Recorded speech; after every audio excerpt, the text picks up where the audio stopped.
I grow lots of spring flowering bulbs in my garden, both in pots and in the border soil. And this one is an absolute favourite. It's a tulip and it's called Antoinette. It also has the common name of the chameleon tulip because as the flowers fade from a yellow and they get a little bit older, they start taking on this pink coloration, which as the blooms fade gets even deeper, transforming the display. No wonder it's called the chameleon tulip.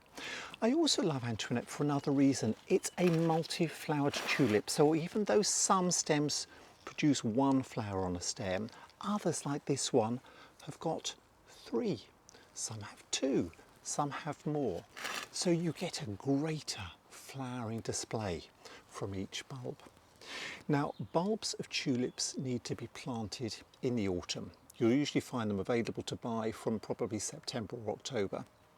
And you can plant up your pots or out into the garden really any time from October onwards. Tulips can be planted through October, but sometimes it's better waiting into November or even to December to plant them.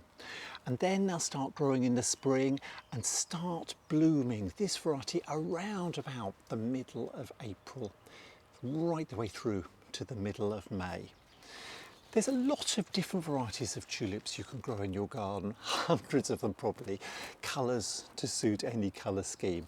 So if you want something to brighten up your spring outlook, look no further than tulips.